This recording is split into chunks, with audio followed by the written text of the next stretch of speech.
Hey, what's up, guys? It is me, Mike Killey. I am the host, obviously, of Brownie Postgame, and I have with me friend Quincy Carrier from the Quincy Carrier YouTube channel. Quincy, what's up? How you guys doing? All right, so today we have kind of an interesting concept. We're going to go through a grade of the head coach options that the Browns currently have left, and we're going to look through their resume and then individually give them scores and then see if we agree or disagree on the different options that we currently have left. And I've done this in PowerPoint format. So Oh wow. Quincy won't be able to see the screen, but I will be reading off all the stats. But you at home, the audience, you'll be able to see the screen. And we'll kick it off. All right, everybody. We'll say hi to Johnny Blaze, the Jams. What's going on, guys in chat? Welcome to the channel. We should also say both Quincy and I have Patreons. If you go to his channel, he's got his link there. You go to mine, my link's below there. So help us out on Patreon if you have a couple dollars to give. What's going on, Bryce? All right, here we go. Grading head coaches for the Browns. Bing. First one. Actually, let's just talk about the candidates first. The ones that I have listed here, quite a few. There may be, in Quincy, you may know of people that are being considered and who are not. And if you're going off of the report that we saw from Tony Grossi, we are not currently looking at any head coaches from the Canadian Football League. Was it $12 a month to read that article that he got from a Twitter DM? That's right, man. You give us the $12. It's a fine way to waste your money. All right, candidates. Josh McDaniels, Urban Meyer, Greg Roman, Jason Garrett, Kevin Stefanski, Jim Schwartz, Robert Saleh. I think it's Saleh. Saleh, yeah, that's how you say it. Brian Daboll, Eric Bieniemy, and Marvin Lewis. These are the ones that I have listed. Is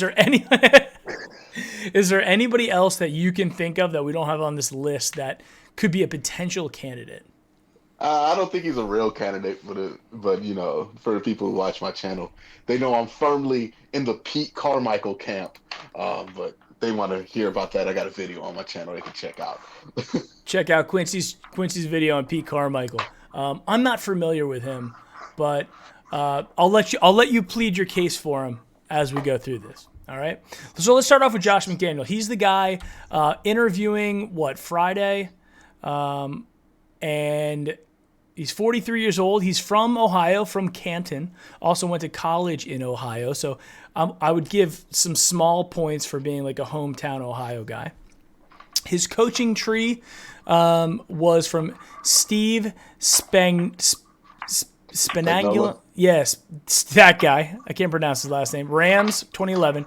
Then Bill Belichick with the Patriots from 2001 to 2008, and then 2012 to 2020 now. And then also Nick Saban, Michigan State from 99 to 2000. So obviously still in that Bill Belichick coaching tree. He has head coaching experience. 2009 in Denver, he went 8-8. 2010, he went 3-9 and was fired mid-season. The controversies that have surrounded Josh McDaniels in the past, it started off, per Wikipedia, with a potential trade where they were looking to possibly send Jay Cutler to the Patriots for Matt Castle, and the Denver owner, Pat Bowlen, at the time was very concerned about this, thought that there was a trust issue, and from that point on really lacked the trust for Josh McDaniels. Then we had the videotaping issue in London where his videographer for the Broncos taped the 49ers walkthrough, and then he quote-unquote never looked at it and knew nothing about it, but failed to report it, was fined. The Broncos were fined as well. And then the most recent thing, withdrawing from the Colts head coaching job after already accepting that position. Some of the pros: 6 Super Bowls and his rings as an assistant, previous head coach experience. He's a brilliant offensive mind, but the cons: there's a trust issue with Josh McDaniels. Now, Quincy, I'll start off with you. Now that we have that information, we know the positives, we know the negatives, we know a little bit about Josh. What grade from A to F would you give Josh McDaniels? Well, it depends on how you want to dice this up, right? Josh McDaniels has a excellent football on the field resume, but as we know, this job is not just about who you are on the field, it's also about who you are as a person. Mm-hmm. And all indications can point that this dude is kind of like sleazy. Now, that can work in the NFL. You can be kind of a sleazy kind of dude and, find success in the NFL. Like, Bill wasn't, loved for his personality, but Bill was also, a football genius at Right. levels that we haven't seen before. So, it's almost axing this Josh McDaniels to be that level of a genius to kind of get away with just, he had the issue with Jay Cutler. And like all due respect, I don't think Baker Mayfield's the same kind of player as Jay Cutler. I think he's a better player. But personality wise, at this point in Baker's life, is he much different than Jay Cutler? Is there not going to be clashing there between the two of those guys? I certainly can see that coming, even though it's reported that McDaniels loves Baker, but I've loved a lot of people and then gotten to hang out with them, and then it's been a different deal. Right. So there's that. So there's a lot of good, a lot of bad. I think he's going to be the next head coach of the Browns, for better or worse. I would agree. It just seems like where that's going. But I would say he's a C plus candidate to me. C plus. All right. I agree with everything you said, by the way. I think that the personality with Josh and Baker is the most important thing here. And going into this, my first question would be to Josh McDaniels is, what is your thoughts on our current roster, specifically our quarterback situation?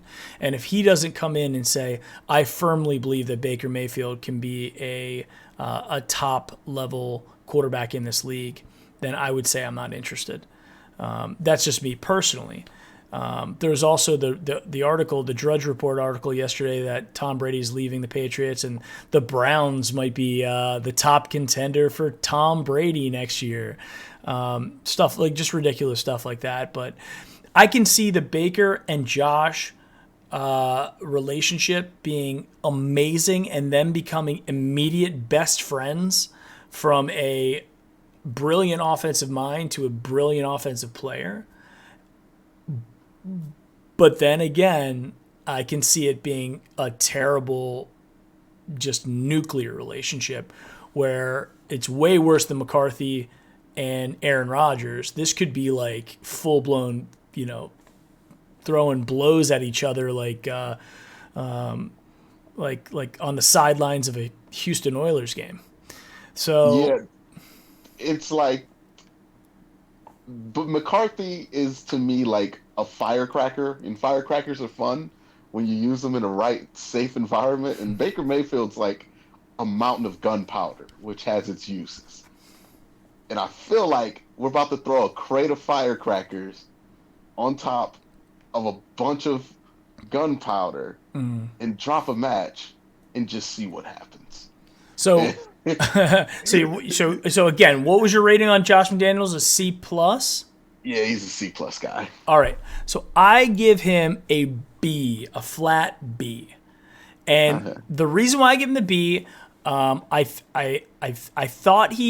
think he's got genuine interest in this job because he could have gone to the Giants. He could have gone to most likely could have had a shot at Dallas. And I think this is the job he wanted. The reports coming out saying that he was interested in the job last year when it came open and was interested in specifically Baker Mayfield, and he thinks he's a great player. He's from Ohio. He did a short stint before taking a Patriots job as a plastic salesman in Cleveland. So he's lived in Cleveland for a year per Wikipedia.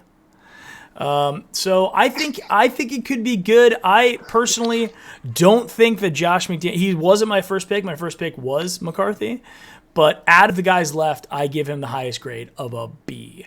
Also, I was going to say a lot about this search because I think McDaniels is probably my highest grade. Okay. Well, that's good. That's actually probably, I mean, sad but good. So he might be your highest graded guy, but I honestly, besides McCarthy, looking at the candidates that were out there, the guys that were getting jobs, I don't see a single one other than McCarthy, and I think he can do it for the Cowboys. Will automatically day one be a playoff contending team. I think he can take the Cowboys to the playoffs year number one, no problem. I think he's a significant upgrade over Jason Garrett, and I think he's going to bring with him a team that's going to reshape that organization. I don't know if Josh McDaniels can do that. His record in Denver was sketchy. Hopefully he's learned a lot and done a lot of self-reflection from that to be able to come out. And a lot of people do. I know in the past I've had jobs where I maybe bit off a little bit more than I could chew and wasn't as successful, but then recouped from that later on and was much better having learned from the failures. Hopefully, if he can do that, I think he could be a great coach for us. Yeah, it's probably going to go one of two ways. I think with Josh McDaniels, either it's going to be amazingly successful and they're going to be the talk of the league next year, or it's going to be really bad. I don't think this is going to be mediocre like last year was. Like either it's going to be really successful or it's going to be like really bad. Odell trying to fight people on the sidelines. Jarvis punching somebody on his own team kind of bad. Like it will be it will like last year we might ask for Freddie Kitchens back. It might get that bad, Ooh. but it's like it could be also like one of the best things that happened to this franchise. And that's just the gamble with Josh McDaniels. He could be one of the next best NFL coaches. I wouldn't be surprised if that's the case. Yeah. But he could also be an absolute train wreck. Yeah. Because boy, do I not think his personality fits his locker room at all. My concerns with him is the lack of overall success, is the trust factor. I see more Lane Kiffin in him than I do Bill Belichick. And that would be accurate. So, all right, so let's move on from Josh McDaniels. I think we're pretty close on this one. And let's go to the next one I have on the list, Urban Meyer. Now, he hasn't been said as an official candidate, but this isn't an official thing either, so we're just having fun with this. So, very quickly to recap Urban Meyer, 55 years old. He's from Ohio, Toledo and Ashtabula. Coaching tree, all college. Earl Bruce, Jim Heacock, Sonny Libick, Lou Holtz, Bob Davie. No NFL head coaching experience. Everything came from college, Bowling Green, Utah, Florida, Ohio State. 2 national championships at Florida, 1 at Ohio State, most recently in 2014. Controversies around him were the Sporting News expose where some players came out after he left Florida saying that it was a toxic environment. He favored certain individual players. He had a circle of trust. Some players he didn't make finish practice and make them practice hard or do drills. Others, he worked them to the bone. So they considered it a toxic environment in Florida. He also knew about the Zach Smith spousal abuse at Ohio State and had to be suspended for a few games at Ohio State. Zach Smith was one of his assistants there before he got fired. Some of the pros with Urban Meyer, very charismatic guy. He's won at every job that he's been at, albeit not in the NFL. And he has a variation of the spread offense, which is something that has been working in the NFL of late. And he has the ability to adapt within that as well. If he's got a quarterback like Tim Tebow, he'll do Tim Tebow stuff. If he's got, Braxton Miller, he'll do Braxton Miller stuff, that kind of thing. Cons. No NFL coaching experience, retired twice for health reasons, quote unquote, health reasons. So who knows if he does or not. Quincy, your thoughts. Obviously, he's probably not a real candidate, but I want to know your thoughts on the potential of the Browns bringing in Urban Meyer. Yeah. I think unrealistic is probably the word for it. But, Urban, if we were to take this serious as if Urban was actually considering the job, he has a lot of pros. I think he is a program builder. With no Dorsey, obviously this is a much better fit for him now. I do worry about how much of the roster he's going to want to turn over. I would think he would want to turn over a ton of it. We don't know what he thinks about the quarterback. That marriage has to be set in place. I mean, like, regardless of whoever the Browns hire, they're going to have to be comfortable with getting married to Baker Mayfield. I don't know if Urban Meyer would like to do that, just from his track record of the type of quarterbacks that he's had a lot of success with at the college level and the type of personalities he normally has at quarterback. Mm-hmm. Just doesn't seem to mesh with a guy like Baker. And also, Urban's strength at Ohio State was that he was always good at finding the guys around him Mm-hmm. to pick him up. Because, if you watch Urban, we know that he's not the greatest game manager. He shies away from running the ball, but he has such good assistance on both sides of the ball that it kind of makes up for his mistakes to where he could be a motivator and a master recruiter. I don't know if Urban Meyer's specific skill sets as a coach translate to the NFL, not because of what most people are talking about, the style, because it's men and boys and it's different, Mm-hmm. which is obviously true, but I don't think that's why he wouldn't be a great fit in the NFL. I just don't think he's good at the things that an NFL coach needs to be good at. He's a terrible, like, he has not been good at clock management at Ohio State. That's something that's improved with Ryan Day. He drove, like, I understand the Browns fans were drove crazy this year with Nick Chubb not running. He will drive you even more crazy with the not running the ball. I remember Ezekiel Elliott the year after they won the national championship. He almost flat out refused to run Ezekiel in big situations to the point where Ezekiel went off on Twitter about it. And it's a different deal. When you're the guy who brings everybody in, and those people know that I'm going to be here for 3 or 4 years, rather than in the NFL where it's a lot more permanent. But I think Urban would be a great story for Cleveland. He would definitely excite the fan base. I think a lot of people would get excited for it. But, I don't think he's even a better candidate than Josh McDaniels. I would say he's probably a C higher, Mm-hmm. and that's mainly for wait and see what this dude can be in the NFL. And then also the big question is, he's 55 years old. He's already retired from 2 jobs, well, stepped down from 2 jobs for similar reasons. Mm-hmm. The NFL job is going to be more stressful. You're going to be dealing with more stress around the clock. And, the Browns, they can't afford to bring Urban in as this culture changer if he's going to be gone in 2 years. Then they're just wasting their time and money. And they've wasted enough money on coaches, Right. in the last 8 years. Do you think that the Baker Mayfield planting the flag incident would come to play? Like obviously it bothered Nick Bosa. Do you think Urban would be able to get over that and coach him at the professional level? Oh, no, I don't think any of that's a problem. That's just football. Like, what I mean? Like, that's just competitiveness, competitiveness, somebody being petty after a win. Like, I honestly, like, I respect that more than I respect, just like if somebody were, if you're going to be petty about it, be petty about it on the field in front of everybody. They're like more than the subtweet. So, like, those kind of things, I think Urban can respect that. Because Urban's done petty things like that to Michigan all the time. So like I don't think that's the issue. I think it's more or less like is this the quarterback Urban wants to marry himself to? Yeah. He's never really married himself to that kind of quarterback. When he had a guy similar to Baker and Tate Martell, he sucked him out of Columbus. So just looking at his history with quarterbacks, I don't think Baker's a guy that he would feel comfortable being married to. I think he thinks that Baker's a good quarterback. He said so in the past. Right. But I just don't think he's the guy that Urban wants to put his job on the line for.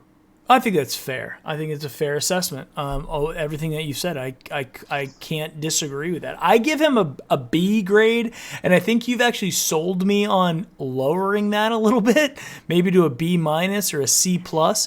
I give him that because he's an Ohio guy. I could see him looking at himself as being not only the savior of Ohio State, but also the savior of the Cleveland Browns. I don't know if he grew up a Browns fan or a Bengals fan. I don't know where his like fan allegiance He's from was. Barberton. He's probably a Bengals fan. Probably Bengals. But I could see him looking at this as being like, I think he's got the ego for it to be like, I was the man in college and I can take this to the next level. I'm young enough. As long as my heart stays healthy, I can still do this. But again, it's not a real, as people were saying in the chat, he's not a candidate. I understand that and agree. We're just having some fun here. If I had to regrade this based on what Quincy said, I would lower him to a B minus, because out of all the coaches that are on the list, he's the only head coach that's actually won a championship. Everybody else has won championships or been a part of teams as assistant coaches. He's the only one who's actually led a team multiple times to a championship. So if he can... He's the least tainted name on that list. Yeah, even though he has a couple little controversies, nothing enormous, but still, yes, you're right, so far. All right, next up, Greg Roman. He's 47 years old. He's from New Jersey. He actually went to college at John Carroll, so he's got some Ohio connection. Coaching tree with the Harbaughs, both of them, Stanford and 49ers with Jim. Most recently with the Ravens, obviously with John. He's also been around Dom Capers, Brian Billick, and Rex Ryan under the coaching tree. He does not have head coaching experience. There hasn't really been any controversies around him. He doesn't have like a giant resume out in the public. Pros, he's great with running quarterbacks with Kaepernick and Lamar Jackson. It's really hard to say that he hasn't been successful with them. And Tyrod Taylor, too. Yeah, you could say that, too.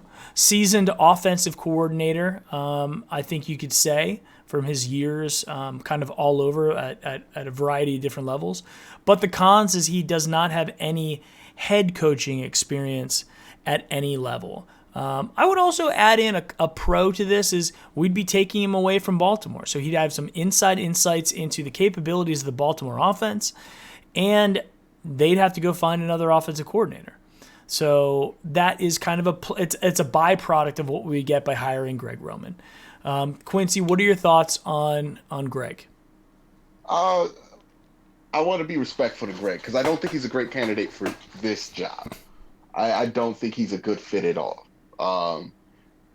If for Greg Roman, I think, if I were him, I would wait till next year to become a head coach. He's hot this year, but let's face it, he has Lamar Jackson. That offense with Lamar Jackson, there's no figuring it out. That dude's just more talented than the dude you're sending to tackle him. Nobody's going to figure that out.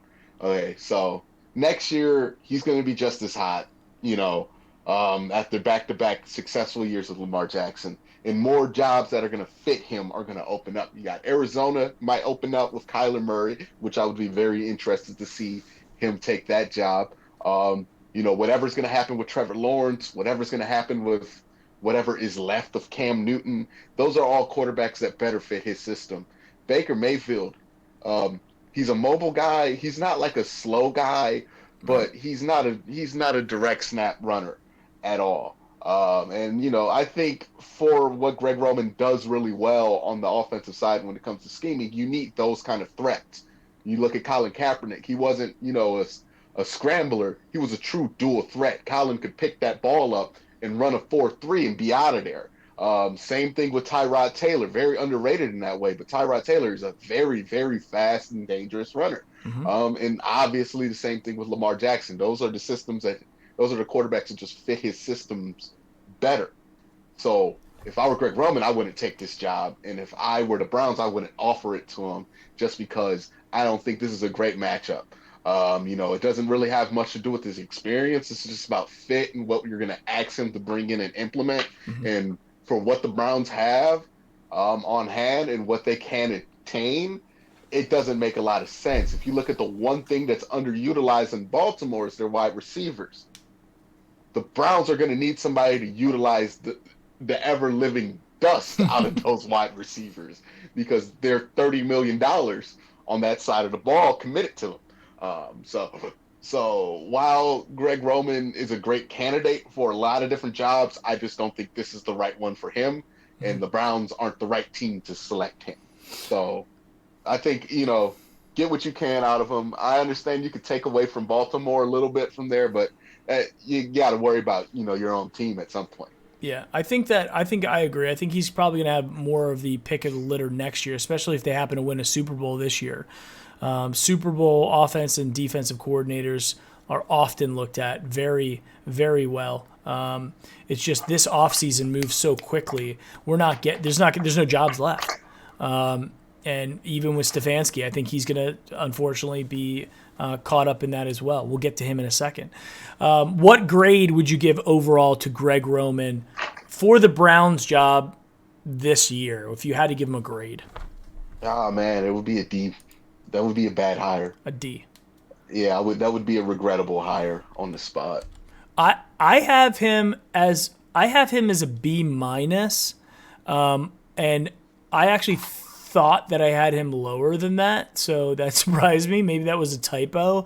I think he's probably more in the C minus range, because I think that he does bring a couple of those qualities with him. The fact that he did so well with Lamar Jackson and got so much out of him is a testament to say, what if he could take the strengths of Baker Mayfield and put them on display as well, which we didn't see. We saw a little bit of that last year with Freddie's offense. We didn't see it at all with the Fred Monken offense. But maybe Roman could look at it, and if he seems to me like a guy who could see the strengths of players and play to them. But I agree. I think if this is a Browns team that needs some level of experience at head coach, I don't think pulling another offensive coordinator and rolling the dice is going to be a good move, personally. Yeah. So I think with like head coaches, just like players, they have their strengths and weaknesses, and I think he could identify what the strengths are with Baker Mayfield, and I don't think he's going to run the same offense that Baker Mayfield has. I just think Greg Roman's strengths are when he has a quarterback like that. That's where Sure. he can shine and do what he does best. I don't think he's at his best when he has to scheme for a more traditional guy like Baker. Yeah, right on. All right, next up on the list, Jason Garrett. Jason Garrett's 53 years old. He's from Pennsylvania, near Philly, so he's a Northeast guy. Coaching tree, Nick Saban when he was with the Dolphins, and Wade Phillips most recently when he replaced him midseason with the Cowboys. NFL head coaching experience, 10 years. He racked up an 85-67 record, which is a 5.59 winning percentage. 9 out of the 10 seasons with the Cowboys that he coached, he was 500 or better, including 3 NFC East championships. I have NFL East championships, NFC East championships. Controversies, just not really well liked by the Cowboys fans. I think that's fair to say. They've called for his head so many times. Winning seasons, yes, he had a few winning seasons, but the 8-8 seasons, the frustrating producing from the expectations, right? Underachieving, I think, has really frustrated the Cowboys fans. The pros for Jason Garrett: experienced NFL head coach, 10 years, long career as an NFL player, so he's going to be able to relate to players on the field, as a quarterback as well. NFL Coach of the Year in 2016, he went 13-3 after 4-12 the previous year. Cons, very up and down seasons as a head coach, so not consistent, and then not really any playoff success as a head coach.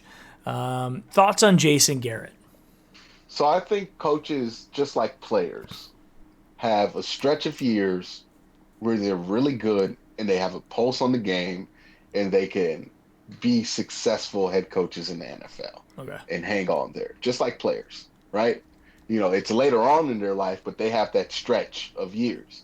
I think we as fans, sometimes we get too attached to what they accomplished in those stretches, and we think that just because they accomplished those past stretches, that they can be capable of doing it again. When I look at it as, it's not like when I look at it as like with Mike McCarthy, like I know you're a fan of him. Mm-hmm. To me, people bring up his Super Bowl rings and his success, but to me, it's like trying to sign Vince Carter now, like in thinking you're going to get Toronto Vince Carter. That's fair. That dude's not there anymore, and the same thing with Jason Garrett. I think Jason Garrett's just done. He had the long stint in Dallas. He had a lot of talent, underperformed, and undersatisfied that talent. It's kind of the same situation he'll be walking into in Cleveland, another high-profile job where he'll have a ton of talent and he'll probably not get the most out of it while not being bad enough to just fire off the spot. Like, he's competent, but the reason the Cowboys fired him was because he was just kind of that C-plus player. He was never going to get you over the hump as a coach. And to expect that after he's probably had his best years as a head coach, I just don't think that would be a good hire. I think that would be kind of a symbol of the Haslam's just trying not for this, like doing kind of a Bengals move where they're like, hey, we just don't want to be an embarrassment, and I think that's what that move would be. I would not be enthusiastic about Jason Garrett. I'm not a big fan of bringing in Jason Garrett. So I would say that is another one that's a D. I'll get that a D. I think Jason Garrett, I don't think he's a top tier candidate by any means. I think that he was in for Jason Garrett, the person himself, he was in the most protected environment that Jason Garrett's ever going to be in his professional career, with Jerry Jones basically picking him as a I don't mean this in a disrespectful way to Jason Garrett, but he's not the alpha dog in Dallas. That's Jerry Jones. It almost felt like Jerry picked a guy that he could really control, a la John Dorsey and Freddie Kitchens. And he would just go along with whatever Jerry Jones wanted because he didn't have any power in that situation. He was a player under Jerry for a long time, and then a coach that he's not a Bill Parcells. He's not even a Wade Phillips, guys that would probably push back and disagree with Jerry. Jason just gave him whatever he wanted. And unfortunately, too many 8-8 seasons and underperforming when he needed to. I agree. I don't think Jason Garrett would be a great hire. I give him also a B-.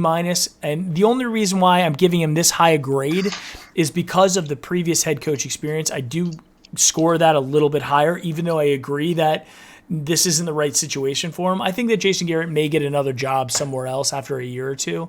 And I think he certainly would have an opportunity to become a coordinator again in this league. So we shall see what happens with him. Next, Jim Schwartz.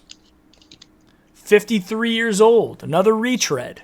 This he's from Maryland, went to Georgetown. Coaching tree, Bill Belichick with the Browns, 1993 to 95, my prime years as a child. Ted Marchibroda with the Ravens, Jeff Fisher with the Titans, Doug Maroney with the Bills, and Doug Peterson most recently with the Eagles. NFL head coach experience, yes. Detroit from 2009 to 2013. He racked up a 29-51 record, 3.63 winning percentage there. Only a record that Hugh Jackson would be excited to talk about. One playoff appearance in 2011. He lost in the wild card round. Didn't really have any controversies. Not a controversial guy. Just a not really performing well type of guy. His pros, he coached under Belichick in Cleveland. That's number one. Number two, he won a Super Bowl with the Eagles as defensive coordinator back in 2017 and has coached them pretty well in their defense. The cons with Jim Schwartz, just not a successful head coach. Quincy, what are your thoughts on Jim Schwartz? Yeah, I mean, Jim Schwartz would be in a bag of guys in this conversation that would just be like hey, we hired a guy, like they just had to hire somebody. They hired a dude. And you brought in Jim Schwartz because he had head coaching experience, and maybe this won't be a train wreck with him. But nobody's reasonably going to get excited about Jim Schwartz. I don't think he's the worst option of all the guys that you have kind of down there in your we hired a guy grab bag, the Mike Pettin, we hired a guy grab bag. But, he's a guy, he's on that thing. And, if you hired him, something probably went terribly wrong in the process and you just settled. So D+. All right. I give Jim Schwartz a C+. I agree. I think if you hire Jim Schwartz, you're settling for just being mediocre. I don't think you have any real intention of being successful. I could see that being like a Bengals type head coach, a guy who's going to come in there and not. He's the antithesis of OBJ. He's not a media guy. He doesn't bring any flair with him. There's not really a whole lot of excitement, and I think that's what it is. The only reason why I give him that C+ grade is because of the recent success with the Eagles. I think he's done a pretty good job with their defense. They had a terrible defense before he got there. He made them above average. They won a Super Bowl. They won a great Super Bowl too, and I think that he's probably one of those guys that if he got another shot, which he may get at some point since he's still going through the circuit of being interviewed by people, whether it's serious or not, I think he may get another shot at some point. I don't think he's the right hire for the Browns. I don't think he's a serious candidate. And I would be also somewhat disappointed and just underwhelmed if we ended up hiring him. Next up, like hiring Brad Childress or something, like, oh, okay. Chili Dog. That would be awful. Brad Childress, I don't think would be successful even in the XFL. Maybe you can get Brett Favre to come out of retirement and play for him in the XFL. Kevin Stefanski, 37 years old. I'm turning 40 next week. Kevin Stefanski is 37. From Pennsylvania, as am I. He went to the University of Pennsylvania. I did not. Coaching tree, Brad Childress, Chili Dog, second reference of the stream. Leslie Frazier, Vikings. Mike Zimmer, Vikings. NFL head coach experience? No. Kirk Cousins, controversies? The only one I could come up with is Kirk Cousins not targeting his star wide receivers. And I don't know how much you put on Stefanski, how much you put on that on early season Kirk Cousins. Pros. He did pretty well with Kirk Cousins as quarterback. Now, he's got some pretty solid weapons there on offense with Diggs and Thielen and that whole group, but he did pretty well with Kirk Cousins. Cons, no head coaching experience at any level. He's only been an offensive coordinator for a year and a half, and the only team he's coached for is in Minneapolis. So I know that there's a lot of people out there, as I've talked on Twitter, people are really pulling for this guy. Quincy, what are your thoughts on Stefanski? Yeah, man, I'm going to make people mad about this one. I get why people are beating the drum, because the one guy who's been portrayed as competent in the entire organization is the guy beating the drum for this, right? That's John DePodesta. That's who's been painted out of all this mess as the competent guy. He wanted Sean McDermott, who's 25 and 23, by the way, not a world beater, but he suggested Sean McDermott over the worst head coach of all time. So, I guess he gets credit for that. But that was, I think, the same year that Sean McVay was available, so, he could have did better. But, again, if we're going to play that game. But, I get why people are excited about him, and that does give him an extra shine. But, if they hire this dude, he has essentially what would have Freddie's resume would have been if he would have just stayed in his regular promotional course and just stayed as an offensive coordinator last year instead of become a head coach. What this would say about how just terribly that show was ran in Cleveland with Freddie Kitchens would be immaculate, because that would be them saying, hey, it's not that this dude's inexperienced. Why we fired him is that this dude was stupid and we fired him, which is a whole different thing. But I do have reservations about bringing in a guy with less NFL overall experience than the guy you just fired because he had a lack of NFL experience. Mm-hmm. Now, you don't shoot. You gotta. What's the old saying? You gotta spend money to make money. You don't make money being safe. You don't make great decisions being safe and playing it safe in that way. So I can respect that. And, I think there is a lot of upside with Kevin Stefanski. I think some of it's overblown. I think Kirk Cousins is a pretty good quarterback, and I think he just allowed Kirk to kind of beat Kirk more often. If you look at the beginning of the season, he really had Kirk checking down a lot. They were calling plays as if they were terrified of Kirk Cousins. I think once they let Kirk Cousins beat Kirk Cousins, that allowed that next step. I don't know how much is that Kevin Stefanski being a genius. I just have there's a lot of question marks about the guy. I don't know a lot about him. Very little experience, has not been outside the building in Minneapolis. Um, and this is again, I don't know if this is a job for him to take. This job is gonna come with double-digit win expectations. I don't care what anybody in the chat says right now, and I can't see the chat, but I'm pretty sure someone's like, hey, you take a young guy, you take a chance on him. With Jimmy Haslam, if this team does not go 10-6 and make the playoffs next year, everybody's getting fired again. That is the situation. The Browns think they have a Super Bowl contending roster and they want to go to the Super Bowl and they're going to fire anybody who does not put them in contention, and contention is making the playoffs. Right. So that is what it is. And if Kevin Stefanski can come in and just do that right away and you have a ton of faith in that, good on you. But, dude's 40, not a lot of experience. Not a lot to make me say, and people can point to Sean McVay. Sean McVay worked in 2 different organizations before he went to Los Angeles, and Sean McVay is Sean McVay. There's not a ton of those dudes just walking around. So, I don't think it makes sense for where the Browns are at, unless the Browns want to completely rebuild and start over again and give this guy 3-4 years. To learn into the position. But, right now, I don't think this is the right job for this guy, but I don't think he's a terrible candidate. So I'll give him a C. I agree with you. I think my biggest reservation about Stefanski is I don't think that the Browns are in a position to hire another head coach who's going to have to learn how to be a head coach on the job. I think we need somebody who has head coach experience, whether it's been if it's been positive, great. If it's been negative, hopefully they've learned from it. But we cannot afford to have another Freddie Kitchens type situation. With all the leaks that have come out, the Todd Monken stuff, David Blau stuff that came out about the Browns, how unorganized, unstructured, people didn't know what the hell was going on.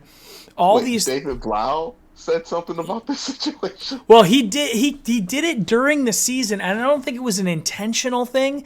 Somebody just came out and asked him what was the difference between Detroit, your situation there, and with Cleveland, and he was just like, I mean, it's night and day.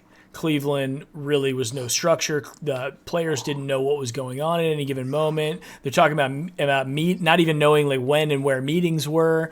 And then he's like, everything in Detroit was very prescriptive.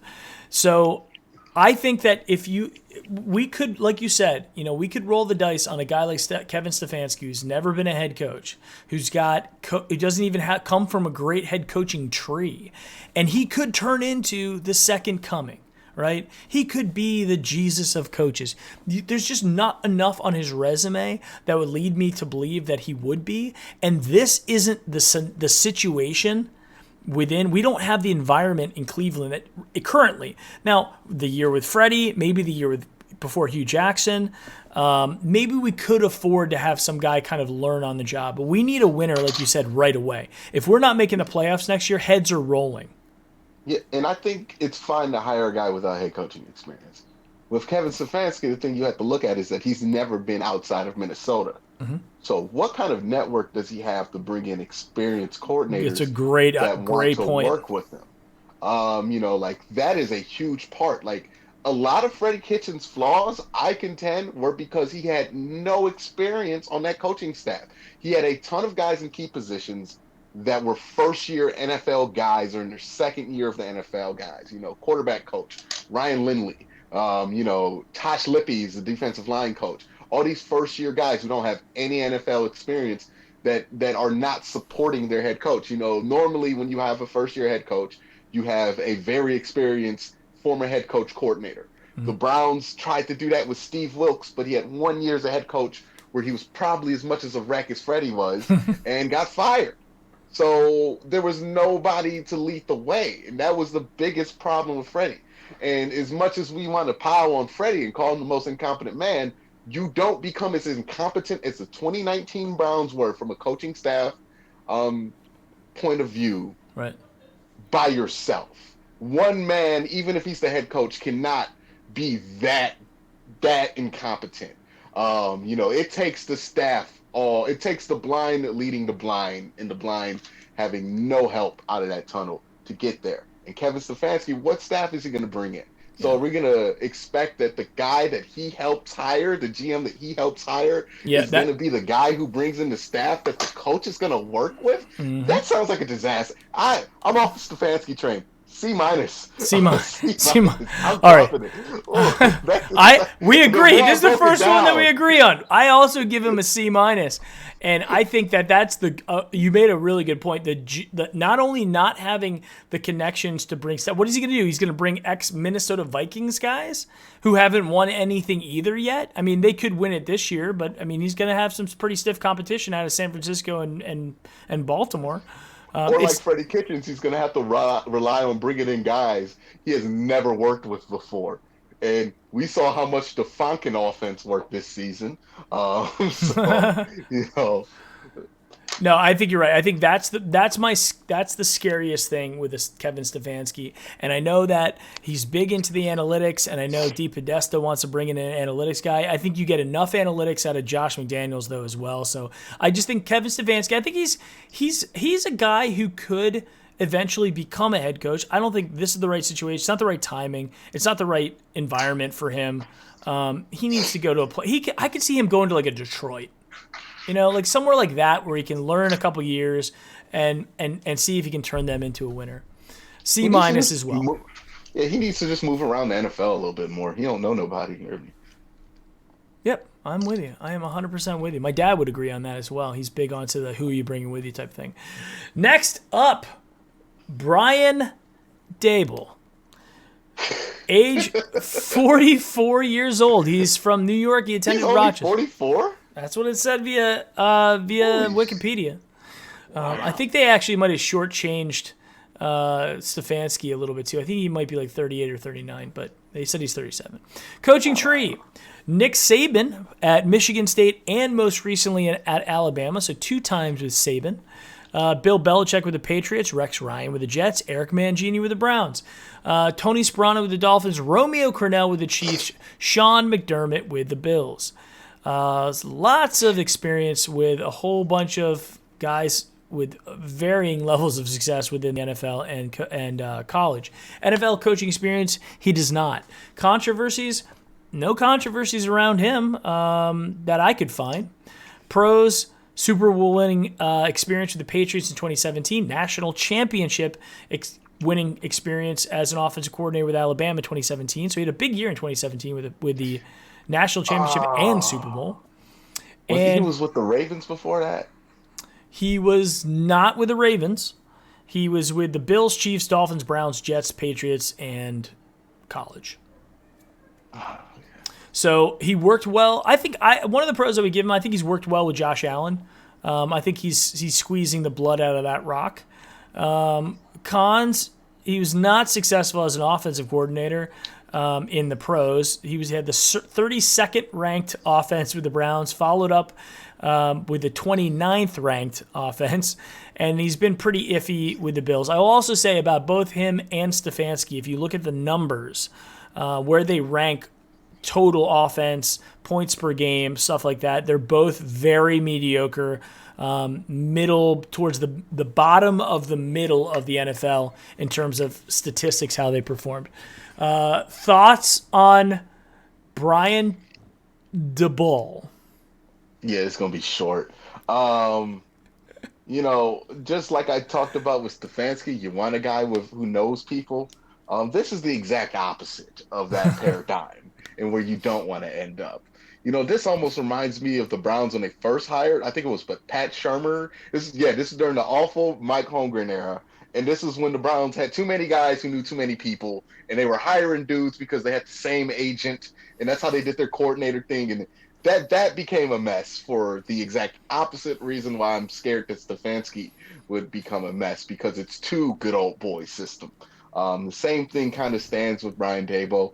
Not a great offensive coordinator. No. Buffalo's offense is not good.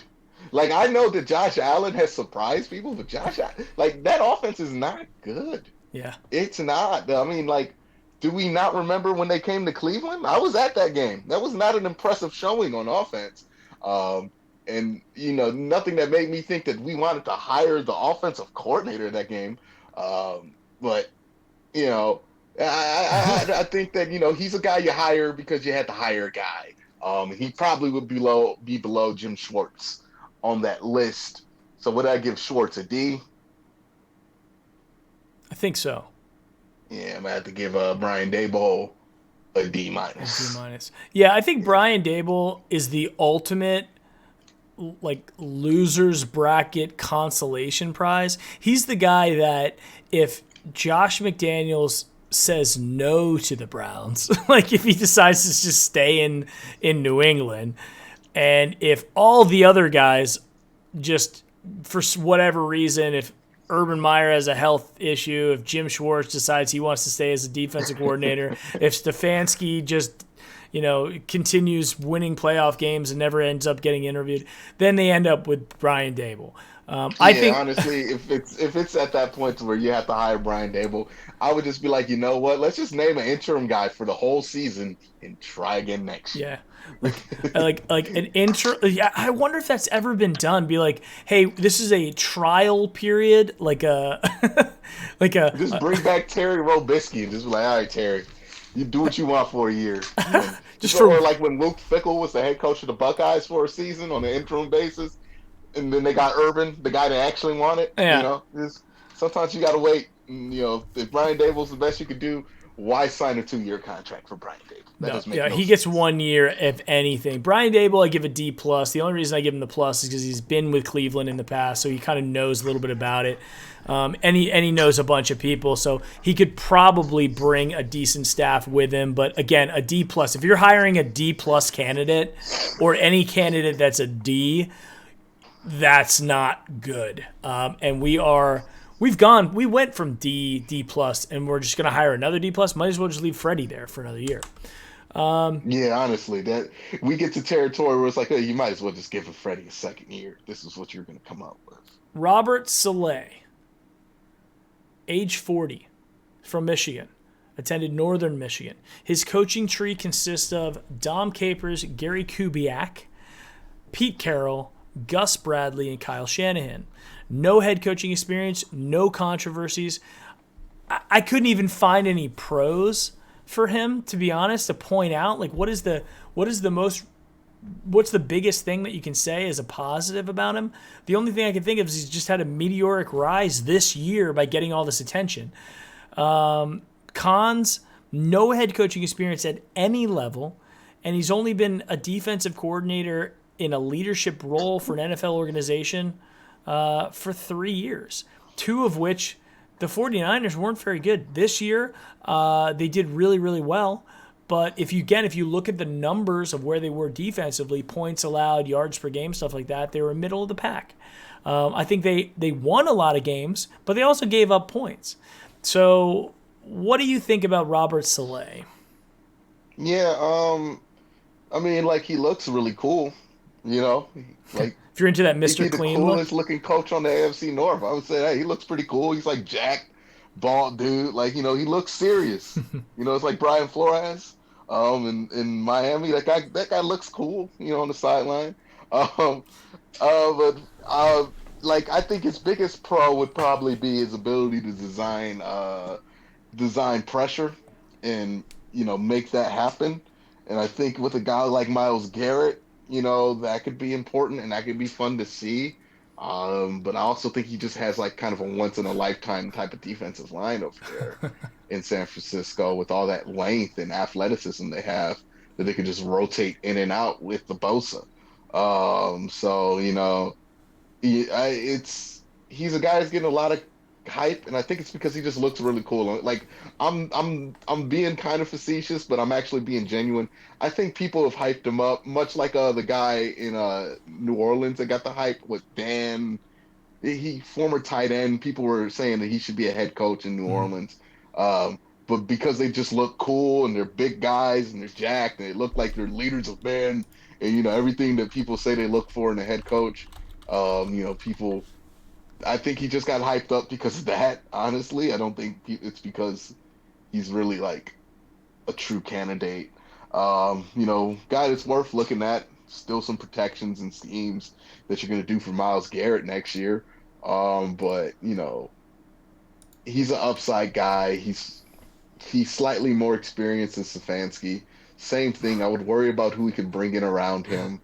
And um, you know, with that being the case, at least with Stefanski, he's an offensive guy, so you know that you're still getting somebody very skilled to handle that side of the ball, which is the most important.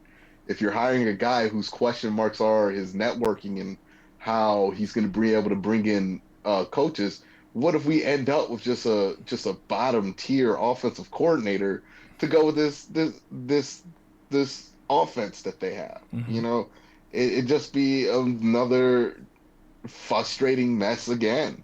Um, and it just be disappointing. So I like Robert Saleh. I think, he's probably gonna have a great future in the league. He looks like a jacked like mutant ninja turtle. Like he looks really cool. But, I don't think he's gonna be the guy here in Cleveland, and I don't think he would be a great hire for this situation. So he's another guy with throwing that D minus D plus bucket. Yeah, it's funny. I'm reading chat. Does he wax his head? He uses shoe polish. No, it's immaculate, man. You ever see like Monday Night Football when he's on? He's just there like jacked, screaming at somebody, and like Yeah. the head is just shining. I'm like, that's a dude who cares about his physical Do you appearance. think? I mean, does he take? I could just see him taking a rag with buttermilk and just rubbing it across that dome, back and forth, shining it up. But I will tell you another thing. We haven't had a lot of success with overweight coaches. We're getting into some weird territory. Romeo Crennel, Mangini. Romeo had the best season since 2000. Yeah, he did, but then followed it up with a just absolute dumpster. That's I not mean, his fault. They bet on Derek Anderson as an organization. hey That man, was the problem. hey man, I, as a 13-year-old watching that, knew they should have traded Derek Anderson over after 2007. Me and my family were all like, trade Derek Anderson. Get rid of him. He's not good. I was firmly in the Brady Quinn camp back then as well.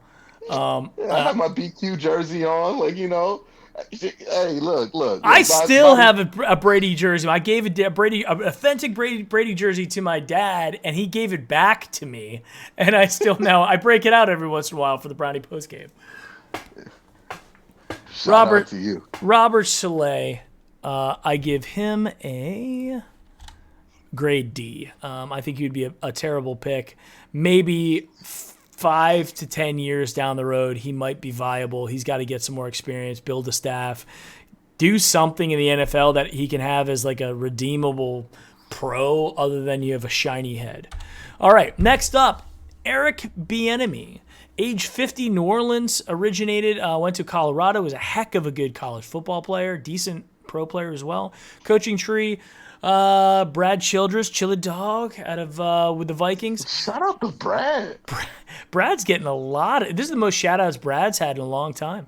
John Embry, Brad's University like of the Kevin Colorado. Bacon of the NFL, man. Andy Reid, most recently with the Chiefs. NFL head coach experience? No. Controversies?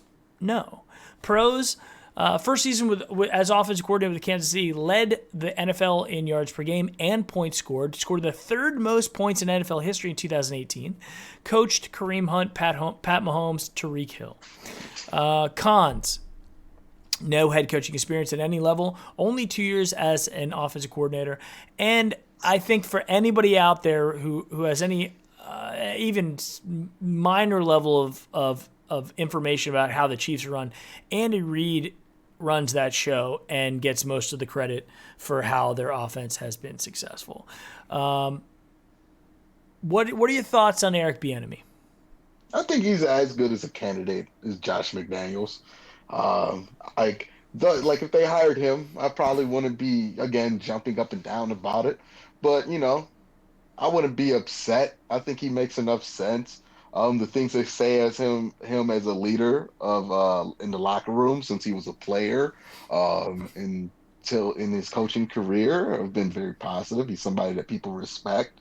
And I think with Josh McDaniels, we're relying too much on his Super Bowl rings he got with Bill Belichick to get him respect. Mm-hmm. I generally gravitate more towards people who you just like respect. There are people in life that you respect because their presence they give you. Mm-hmm. When you're in front of them, in a room with them, you respect them.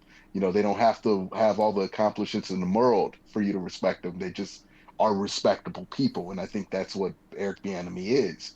I think he is well traveled enough in the NFL without being too traveled, to be able to know enough coordinators and know enough people and network with different guys and work with enough guys to, bring in a solid staff. And I think he is a very open-minded guy. And I think that has a lot to do with why Dorsey didn't bring him in the first time, because Dorsey clearly was not looking for anybody who was open-minded about the analytics and letting that have more power in the building. I think that's more of the story than Dorsey just not wanting to hire a strong head coach. Mm-hmm. But I think Bieniemy would be a decent hire. I think he would be a golf clap guy. Again, not a lot to get super excited about, but I'll put him up there with Josh McDaniels as a C+ candidate. I think if we're gonna hire and hot shot all these dudes from the Rams, for their success, Mm-hmm. with a very dominant offensive coach. We're hiring their quarterbacks coach, wide receivers guys, tight end dudes who just interacted with them for like 5 seconds in college. We're gonna hotshot those guys Yeah. to NFL head coach status. Then why not Eric Bieniemy? Why not let him get a chance? It makes enough sense there to where I wouldn't be upset, and I don't think he's the kind of guy that's going to go into this and this is going to be a complete disaster. I think he is competent at the very least. I think my thing with Bieniemy is, again, as you'll notice, my theme on this is I am putting a lot more weight on people that have had coaching experience at like NFL head coaching experience or head coaching experience anywhere. I think that is my thing. I am very risk averse this time around to giving somebody a shot and saying, go learn on the job, go learn how to do it. Because the question marks, like we've been bringing up, who are you bringing with, what staff are you bringing with you? And what do you know about what it's like to lead a NFL franchise? And I think that is one of the, yes, you can learn some of it from Andy Reid. And I don't know if anybody else has left Andy Reid's coaching tree and gone on to a ton of success. But I do think that this isn't a situation. This is a do or die year next year for the Browns. We're losing another year of our window, our Super Bowl contending window. We're going to have a lot of contracts that are going to start needing to be signed really soon coming out of rookie deals. And we can't afford to have another hiccup like we had this last year. Not to say that Bieniemy or Stefanski or Saleh would be that, but there's so much risk involved with that because they don't have that proven track record.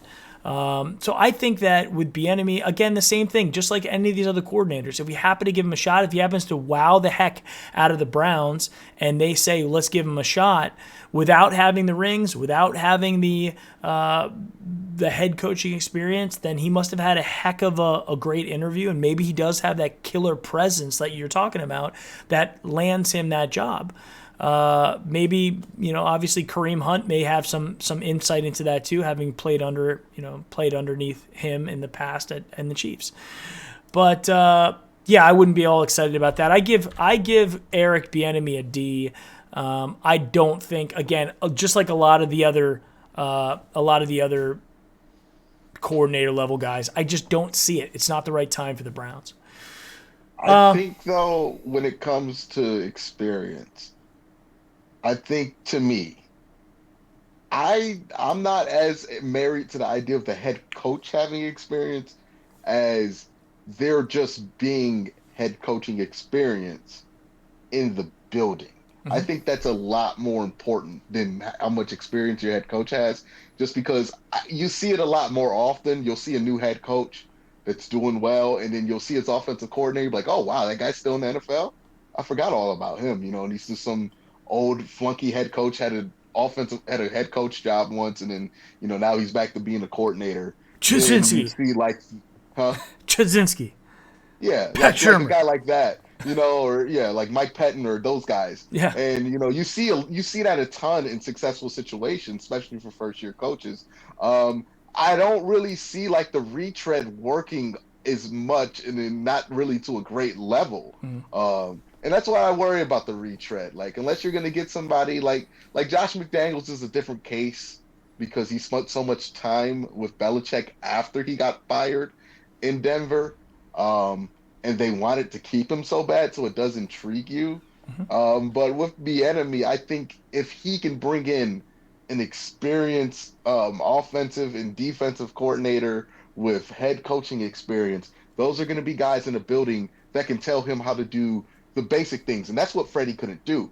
He couldn't get meetings out. He couldn't get freaking game plans because nobody could tell him how to do it because nobody's done it before. Right. And those are the things that are really important to me that be in the building. So that's why I'm higher on Bieniemy, I guess, than you. I'm not married to the idea that this guy has to have been a former head coach. I think if I'm behind you, and I'm with you on it. If we could get a Bieniemy type guy with like maybe Wade Phillips, the guy who just didn't get rehired by the Rams, something like that. A lot of years of experience, decent defensive guy, and then you match Bieniemy from the offensive mind with an experienced guy that fits kind of those qualifications as that previous head coach and seasoned guy who could help him do it. Maybe that is a winning combination. My only thoughts with this is it's a risk, and I feel like we are not in a situation after coming through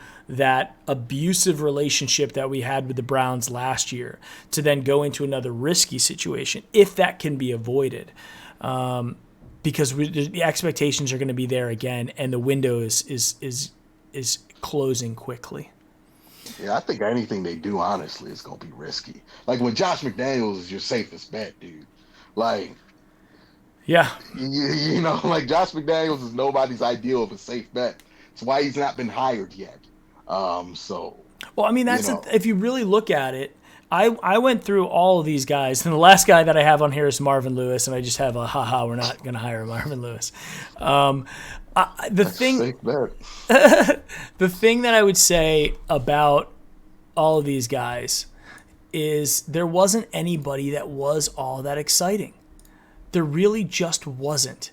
And that's a disappointing thing, I think, that there just wasn't a rock star out there. And I've gone on Twitter, I've said it very publicly that my pick would have been Mike McCarthy, and the reason being, I put a lot of weight into, because I had the same theories on everybody else. He's a retread. He only really won one time with Aaron Rodgers in that Green Bay organization, although he made the playoffs a whole bunch of times. The relationship with Aaron Rodgers kind of went south. That he's a Super Bowl winning coach who got fired mid-season. That's rare. That is that's something that much. That's a red flag. Yeah, that's a big red flag. But then if you watch the Peter King interview that he did and what he put together with the Mike McCarthy project, reflecting upon what he did right, what he did wrong, what people might ask him in interviews about the things that happened there, the relationship with Aaron Rodgers, and then what he did this last year by putting a coaching staff together, saying no to all the interviews last year, saying I'm taking a year off, building a staff of ex-NFL coaches that were also out of work, and sitting there just analyzing games and looking at, Pro Football Focus data and putting together, looking at it like they were head coaches. That, to me, showed me a very proactive guy who was self-reflective, who knew he was going to get another shot and wanted to make the most of it his second time around. That's why I wanted Mike McCarthy. He would have been also, by far, the most successful head coach that we had ever brought into the Browns organization starting off his first game with the Browns. So that's why I was big on McCarthy, and I think that he's going to do really well in Dallas. I think with Josh McDaniels... I mean, I hope the best for him. The things that he did during the offseason are really cool.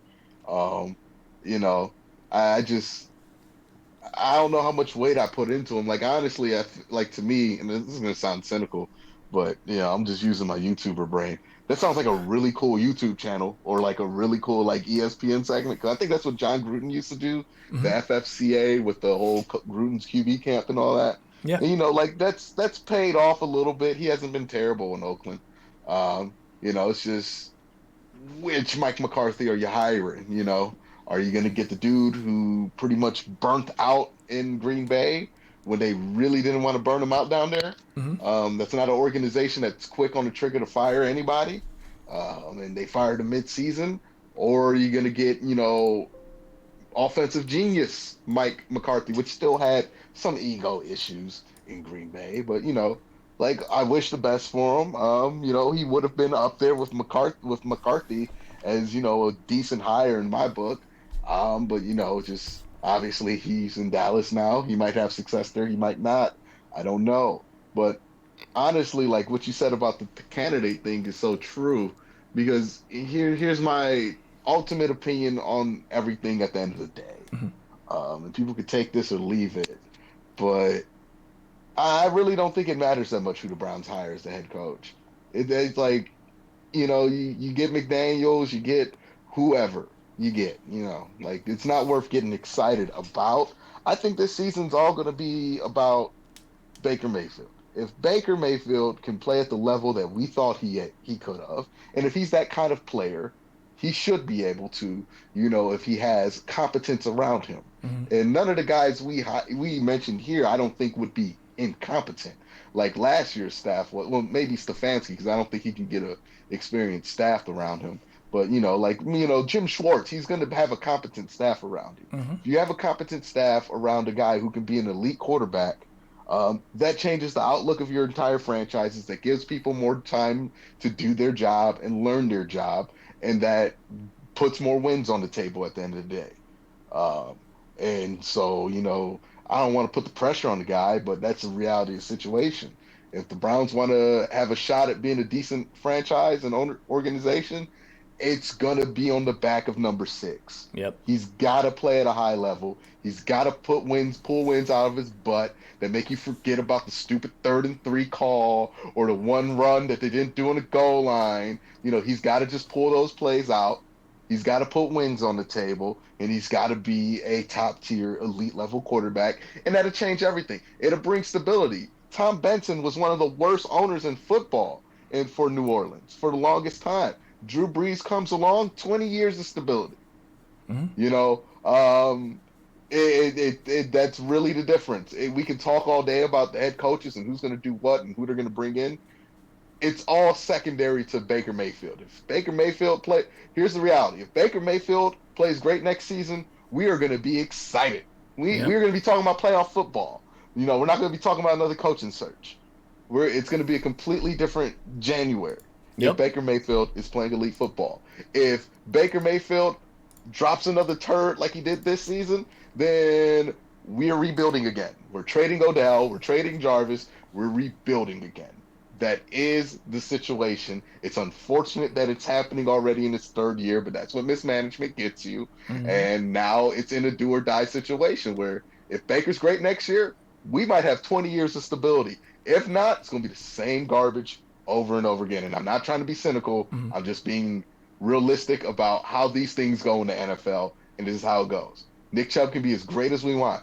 Jarvis can be as great as we want. Odell's going to can be as great as we want. They can all be gone tomorrow Hmm. if Baker Mayfield is not an elite quarterback in 2020. Well, That's I think anybody out there would probably would agree with you on that. It really comes down to number 6. I think looking at this past year, the couple things that I observed about it, I think that Baker, whatever people may say, if you look at the difference between Lamar Jackson in the offseason and Baker Mayfield in the offseason leading up to this 2019 year, there were a big difference between those two dudes. Lamar Jackson went down to Miami and learned how to be a quarterback.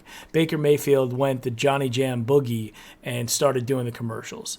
And did a lot of that. He also looked like he gained a little bit of weight. well, you said he bulked up to take more hits in the pocket. I don't want to discredit or question his work ethic or anything because I ultimately don't know. I know Lamar is an incredibly hard worker. Mm-hmm. Like I'm pretty sure Baker's a hard worker. I'm pretty sure they both worked hard. It's just more of appearances.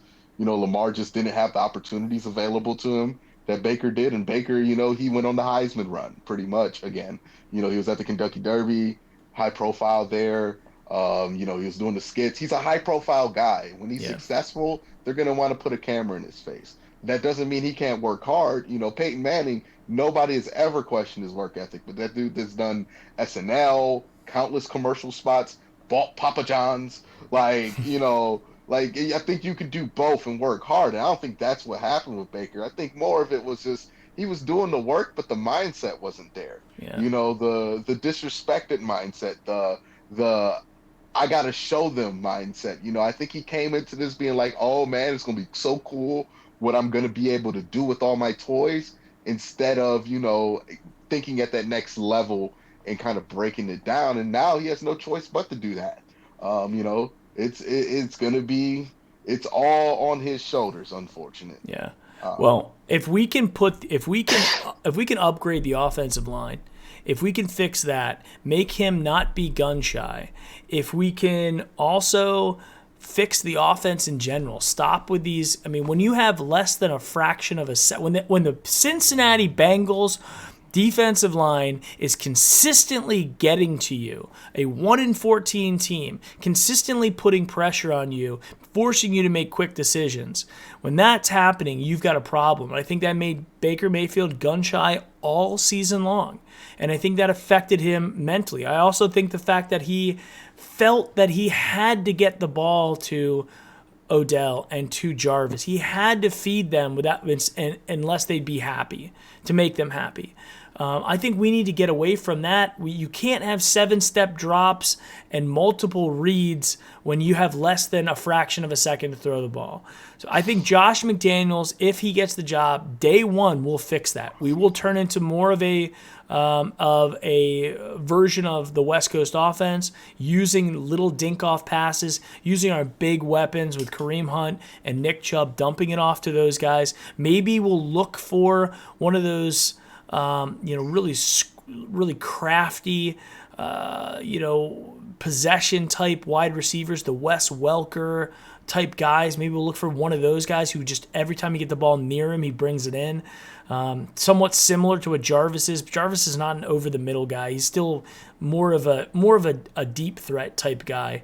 But if Josh McDaniels can bring that in and fix that, I think it changes Baker. I think Baker goes back to being a winner again. But it starts at the offensive line. We cannot go into next season with Greg Robinson and Hubbard and another problem at guard. We can't do that. We have to upgrade them both in the draft and in free agent. And there's some good experienced offensive linemen that are out there. So that's where I say you fix those two things. Maybe I'm with you. It doesn't really matter who the coach is, because let the players do what they can do. Yeah, and I'm not trying to sound extremely critical of Baker or anything, because I'm a big supporter of his. Mm-hmm. But I'm just gonna be honest that I would hope, for Baker's sake, as a person, as a player, I would hope that he's not looking at this as if the organization's gonna help him or save him. And I know that they're supposed to and that they should, but for Baker, there's no guarantee that they're gonna come in and find a better right or left tackle than there was last year. There's no guarantee that they're going to fix the protections. There's no guarantee that things are going to be made easier for you. If those things happen, that's great. But everything else around him, to take a page out of what Lamar Jackson's motto was, it don't matter, work harder. It's all these excuses, they fly this year. Next year, I don't want to be talking about the protections suck and all this, and the scheme is not right for him. At some point, the kid's got to just, if he's a great quarterback, he's got to find a way to perform in non-optimal situations. That just is what it's going to be in Cleveland. He's not going to have the optimal situation all the time. Right. So we need a guy who's going to be able to make it happen when it ain't much to make happen with. Let's just be frank about the situation. Mm-hmm. If Baker, that's why I say everything else don't matter. If Baker can be that guy, then people looking like geniuses. You get to figure things out. You get time. But if he don't, then we're gonna be in for another rough decade. Well, and that's the thing too. I am one of the Baker Mayfield for both my dad and I. If you guys have watched our streams, I mean, we both are think that Baker Mayfield is it for us. I think he's the best thing that's happened to this organization since Bernie Kosar, and I think that he is the key to success. And I don't mean to be critical of his offseason. I just wanted to point it out. It's some of the criticism that he has received. And hopefully he turns around next year. He said at the last press conference, "Hey, I'm going to get our wide receivers together, whoever they happen to be, and we're going to work hard in the offseason. We're going to make it better next year." So I think he's taking a lot of personal responsibility in this, and I think he wants to be a successful guy. They got to. Him and Odell, they can't rely on the coaching staff to fix whatever was happening between them. Mm-hmm.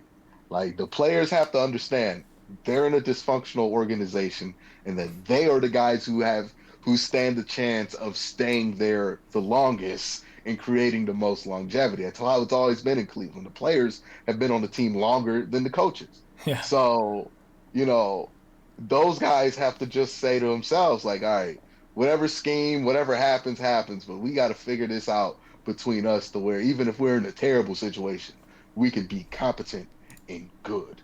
And that's what great teams do, and that's what great players do. Mm-hmm. And that's what they just have to adapt. It's not going to be given to them on optimal conditions, no matter what. None of these choices for the Browns head coach are optimal. These are not great choices. They all have strong caveats against them. You're not going to be able to hire prime Bill Cowher right now. Like, that's not the situation in Cleveland. So for those dudes and for the fans, because I know it's exhausting cheering for the Haslam's, but for the fans, it's about the 53 dudes, well, really like the core 7-8 guys that are still probably going to be on this team due to contractual reasons that are going to be on this team next year. And those are the guys that have to show up. Those are the guys who have to overcome whatever is thrown in their face. And I know people tell me all the time, well, good players can't overcome bad coaching. Absolutely, they can overcome bad coaching. I've seen it happen a million times. Jim Harbaugh can't coach a lick in Michigan. He has made the Super Bowl because he had great assistants around him, and he had just the most talented quarterback at the time on the field that nobody could figure out how to tackle. Lovie Smith has been to a Super Bowl and had a lot of winning records in Chicago. These are guys who we don't regard as the greatest head coaches. Marvin Lewis has a terrible reputation for being a head coach. He found a way to win. Hugh Jackson is, by win percentage, the worst head coach of all time. He went 8-8 one season. You can overcome your coaching. It's about the players realizing that they have to do that and, taking control of the situation. And that's what's going to take. That's how you create stability. Everything else is going to come after that. We like not one single coach is going to come in here and change things if the players aren't trying to make that happen right now by themselves, regardless of who's the head coach. So that's why I say the head coaching doesn't matter, because if those dudes in the locker room aren't motivated and aren't realizing that, then they're just going to come out flat and be mediocre again if they rely on the coaching to save them, because that's kind of what they did this year. And they did that the wrong season. The wrong damn season to do that. So, if you're the Browns players, if one of them are watching this, which you're not, but if they are, it's on you. It's not going to be on the coach. They're just going to fire. They fired a ton of coaches. You're still paying a ton of coaches. You're still going to be on the team. So that would be my message to the Browns team and the Browns fans, that they got to get this right on the field, and we can't do it in a way that relies on us hiring the greatest head coach of all time. Quincy, thank you very much. We've gone an hour and 23 minutes. I know you've got editing to do. You've got a show to produce as well. I want to thank you for coming on and spending this much time here. As you know, I'm a huge fan. Everybody who's in chat, if you don't know who Quincy Carrier is, now you definitely do. Go to his channel, subscribe. hook him up on Patreon. Hook me up on Patreon as well if you happen to be a fan here too. Guys, we can't do this without you. I appreciate all of it. And I can't wait to watch Quincy. I can't wait to watch your video when we do eventually hire the coach. And I can't wait to once all the dust is settled and we really can dig into it, I'm looking forward to that one from you. Oh, yeah. Definitely, man. I'm looking forward to making it. You know, I didn't think the Browns were going to fire everybody, so I thought I was going to be able to have a little bit of a breather after the season, but then now there's more demand than ever, so... You know? The content oozes out of Cleveland, good or bad. Oh, freaking Browns. All right, guys. Thank you, everybody who's been in the chat. We've had quite a few people, a lot of long-time guys. Max Nikolenko, Harry LaFontaine, Greg Tracy's out there. What's going on, Greg? Mick the Dog, Jams. So many people out there. The chat has been great the entire time. Tons of people watching, so I appreciate that. Thank you again to Quincy Carrier. Head over to his channel. Subscribe to this dude as well. Follow him on Twitter. Do all that kind of good stuff. Quincy's one of the best independent content creators out there. So hook him up. I will not report that the Browns are trying to sign the Toronto Argonauts coach. I will not fall for those tricks on my Twitter. There you go. All right. Awesome. All right, guys. Thank you very much. We'll see you next time. Go Browns.